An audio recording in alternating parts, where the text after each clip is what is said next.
Lissette Feliciano, the writer-director of Women is Losers, a film set in 1960 San Francisco that follows a young woman trying to create a future for herself despite all odds. The story is very personal to me, not just because it's based on experiences my own mother had during this time period, but also because it portrays a lot of the challenges that I've dealt with in my own life. We were so lucky to have a dream cast that embodied the spirit of triumph that we tried to portray so hard in this film. Our sincerest hope is that Women as Losers inspires you to keep fighting for your dreams no matter what comes in your way. This is my family's story, and now it's yours. We hope you enjoy the film.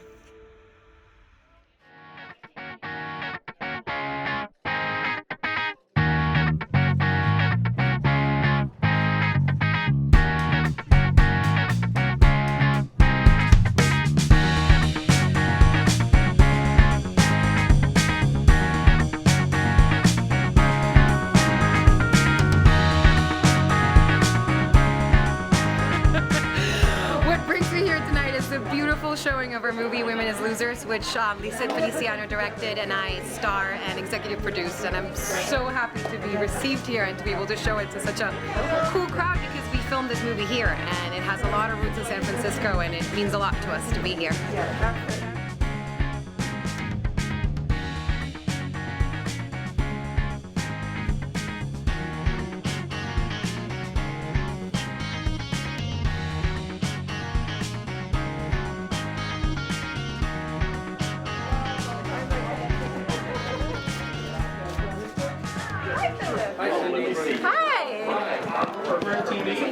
Oh, Marin TV. Hi. Thank you so much. It's wonderful to be here at the 44th Mill Valley Film Festival. I mean, what an honor and a thrill to have our Bay Area premiere here in Marin County. The film was entirely shot in San Francisco and inspired by the life of my good friend, writer, director, producer Lissette Feliciano, and it's just an amazing experience to be able to work on a film, that's just so inspirational, and we're excited that it's gone such a long way.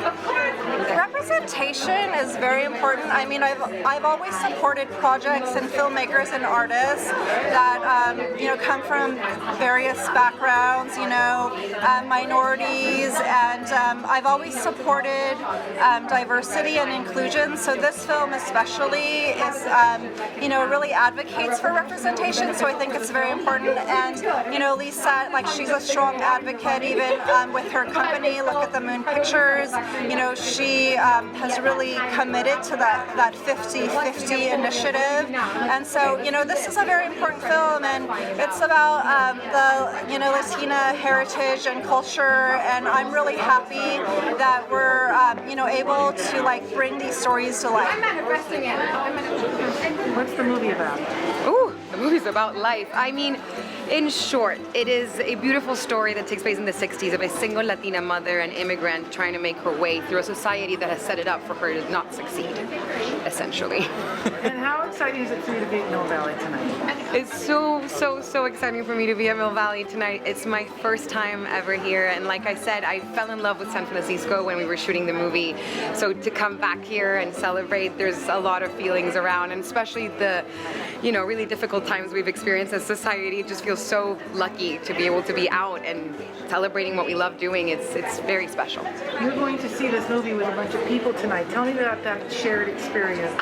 My favorite way to watch a film will forever be in a movie theater. I cannot express how much that got me to become an actress to begin with. There's something about going through the motions and feelings of someone telling a story with people you don't even know next to you. There's something very human about that, and I'm just really excited to be able to experience that again. Absolutely. Tell me, what was it like to actually be an executive producer? You're a busy girl. You do 2 to 3 movies a year. Yeah, I try to, as much as possible. It was my first time executive producing a film, and I have to admit it's really hard, but I really enjoyed it. I am a personality that loves to be in control. I'm a bit of a control freak, I guess, but I do love being part of the creative process and the process of figuring out what's next. So when it's call time and you have to figure out what to shoot next, what to take out, what to not, I was so incredibly lucky that Lissette allowed me to be in that conversation and give my opinion and figure figure out the things together. That was truly a gift to be able to be so collaborative and be part of the creative as well as performing. And you're back home. I'm home. This is our last in-person festival, and it's so crazy that it's all ending where it started, which is fantastic for us. And you shot this movie in San Francisco. What was that like? The only way to do it and the best experience, it was like making a film in my backyard with all my friends and everybody in the Mission District and Chinatown and the Financial District. They just kind of opened their doors to us and said, okay, your family, just, you know, stay over there, film, they let us do our thing. So, and I mean, this film wouldn't have happened if it hadn't been for the community in the Bay Area that really just allowed us to play in their backyard for a little while. Tell me a little bit about what was it like to make this film? You wrote this film. I wrote it, I directed it, I produced it. It had to be done. It had to be done. It was a wonderful experience. It's something that was on my heart. It was something that the communities in San Francisco that don't really get represented that much was something that never really sat right with me even growing up. So I wanted to take a moment and really put that out on film, and it's wonderful that it's my first one, you know, so my first one to be at home is even better. You actually got a pretty good award with Shoot Magazine in 2018 for director. Oh yes, absolutely. Tell me a little bit about that. Well, so 2017 things started kicking off. We got we're at Tribeca, and they took a script of mine to Untold Stories, which was a big deal. We had to present in front of Lee Daniels and all these amazing people. It was the first time that I kind of felt heard and said, okay, well I can do this. Then Shoot Magazine came on and said director to watch 2018. I was like, okay, maybe I can do this. And then 2019 we made the movie, and through this whole entire festival process, it's been fantastic because we've picked up pretty much awards at most festivals we've been at, and it's so it's crazy to us, but it's also we're so grateful because we really did this with no expectations. We just said that this needs to be made because we love it and we want the women of our country to be reflected, and it feels like they have been. So thank you. You and Lorenza both made this movie kind of together. She was an executive. She was an executive producer on it. What was it like to work with her on this film? Oh my gosh, she's a dream. She's a dream come true. I've always said she's the bravest actress in the world. She gives 100%. She's in it, like we were in the dirt together, trying to get shots off, trying to figure out what was going on. And it's nice to be all dressed up down, but she's really my war buddy, and I wouldn't do it with anybody else. Yeah. Making a film is like a war. Pretty much. Yeah, sometimes. What's it feel like to be at Mill Valley tonight? Surreal. My mom is standing right there, my family. This is our home screening, so the crew's coming, our family's coming. We have Lorenza here, I'm here, some of the girls from our high school that we shot in, and just to be in, it just feels like being at home. It's really cool. Did you ever think that one day you'd be at the Mill Valley Film Festival? No, I really didn't, because it's such a prestigious festival. Like everybody knows, it's like one of the award stops, and you know, to come out on your first one, it's real shoestring. We didn't have a lot of support going into the film. Now the support has come out, right? There's a lot of support now, but at the time, you know, we had no idea, and this was definitely a surprise because I mean, Jane Campion's playing here, like now, she's like in there, and I'm fangirling. So that's crazy, and I'm so grateful on my first one. I hope we get to come back many more. We're doing great. Hi. So, thank you for being here. Are you excited? I'm very excited. I mean, I'm out of my sweatpants and I'm in a movie theater and there's people around and I get to watch the film we made with so much love at the birthplace of the film. So yeah, really happy. Have you used most photography prior to COVID? Yes, this was way before COVID. We were gonna, yeah, this was way before, like a year before COVID. Yeah. So you lucked out that way. Yeah. I guess we did, in a way. Yeah, we did. What attracted you the most to the story and to the vision that it had? I mean, it was pretty easy. It was crazy. I read the script. I couldn't stop reading it. It was one of those where like I started it and I could not put it down.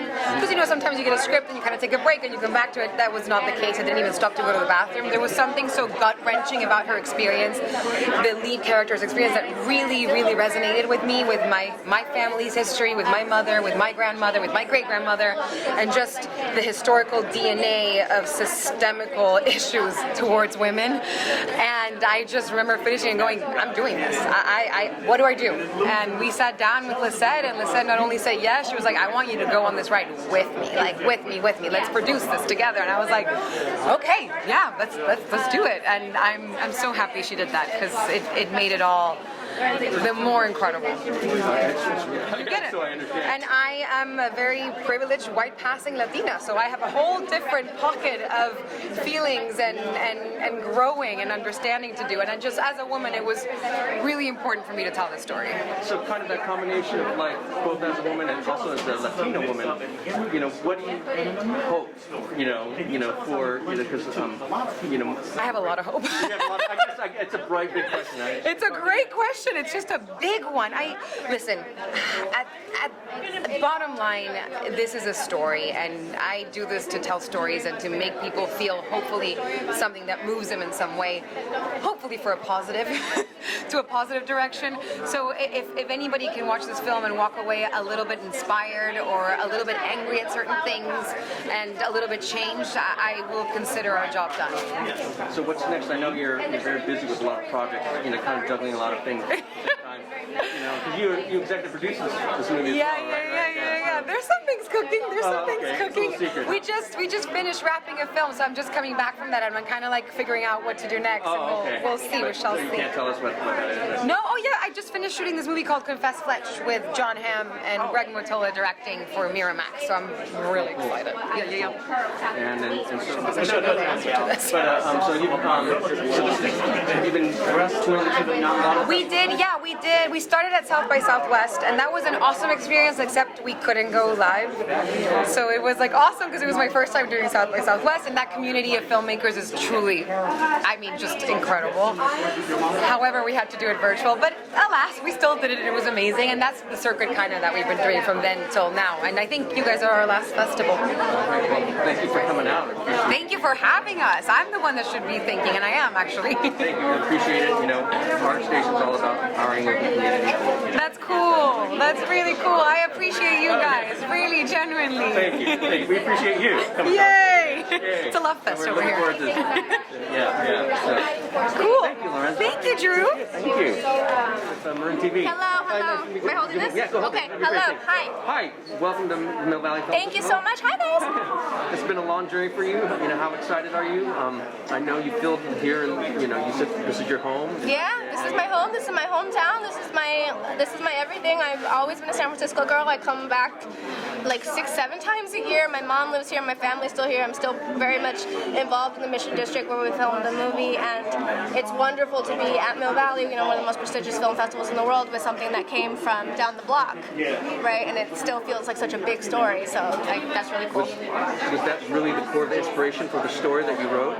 Was your family and that shared history? It was my family, the community, the mission, but San Francisco in general, because San Francisco, it is a melting pot, and we have communities of all colors, shapes, and sizes. And for some reason, I had seen so many movies from San Francisco, and it was always one San Francisco. I was like, guys, there's something south of the financial district, there's other towns here. Yeah, I was like, Queen's awesome, but my lord. So yeah, I wanted to show the mission, I wanted to show Chinatown, I wanted to show the Fillmore, I wanted to show just all of these pockets that are so important to the community, to San Francisco. You don't have San Francisco without these communities, so I want, there's no cable cars in my movie. Exactly. It's been such a whirlwind for you from the inception, from Rebecca. How's that felt for you? Just the last couple of years, just kind of the response and just how the project came together. Humbling, truly, because we didn't make it with any expectations, right? We did it because it had to be done. And then this year came out, and it was, then the pandemic happened, and we were trying to get it out during the pandemic, and then but every step of the way, we kind of just kept getting pushed and fueled to get to the next step. And South by happened, and it was like, wow, that's amazing. And then it became the most watched at a South by. I was like, that's okay. And then it was more festivals, then more awards, and it felt like everybody was watching it and engaging with it and talking about it and telling their families and having conversations with their families and being seen. And that, I think, is the most beautiful part for me, because I've always said I want my films to be for everybody, and it feels like everybody sees themselves in this movie, and I didn't know if that was going to work, but it did, and I'm so happy. That's great. How did the casting come about? had you worked on other projects with your cast before?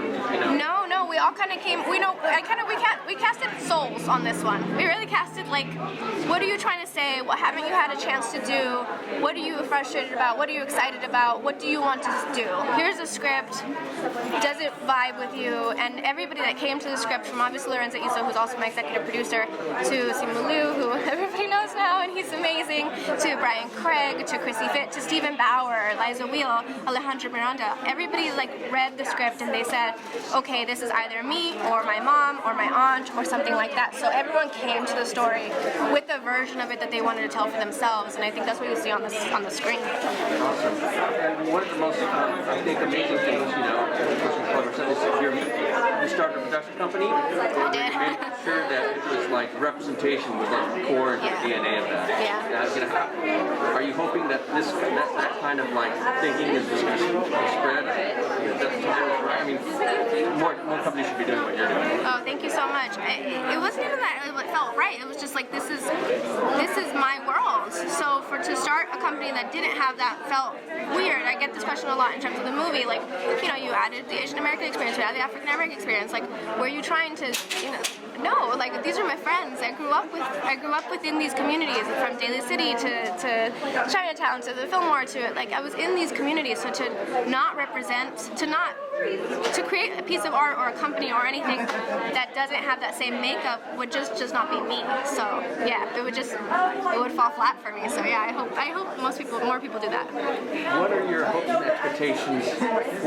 Your personal hopes and expectations for the film? You know, aside from for success, but like in terms of like the impact of the story, or you know, or how it represents Latina culture, or things like that. Yeah, well, so it definitely represents an American of Latin heritage culture, and I would say it's an American story because it is an American story from every community that is represented in here. The through line is that they're Americans, and it's an American story that we don't see. You know, we open the film saying this movie's in the 60s and 70s. There's no flower power, there's no hippies, there's no cable cars. You're gonna see an America that does not get represented because up until recently we haven't had the opportunity to. So that's kind of what I want people to take from it, is to take some inspiration, take a little bit of history back with you, feel a part of this country because you are. You are. This is very. I mean, I was 21 before anybody called me an American to my face, and it was transformative. So I hope if you get that from this movie, then and you can go out and claim your birthright, then amen. Thank you so much. Okay. Thank you so much. It was really nice to meet you guys. Thank you.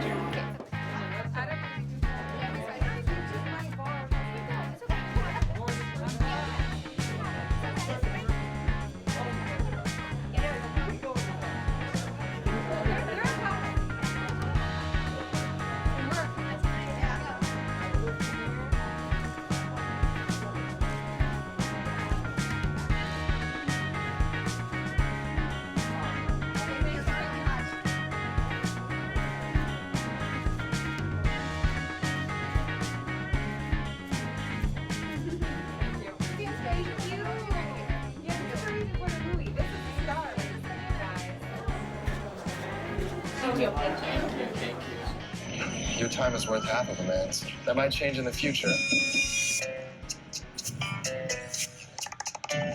No me busques, pendeja, que te vas a encontrar, te lo digo ahora. America, speak English. This whole time, he's all I've thought about. Good morning, Vietnam. Welcome home. Did you miss me? No. Oh, no. We love each other, right? What are we waiting for? What are we gonna do? We're not gonna let this ruin our lives.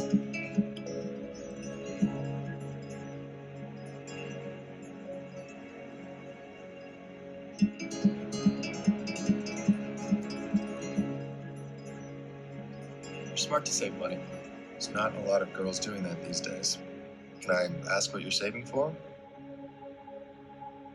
You want to buy a house so you can never be kicked out.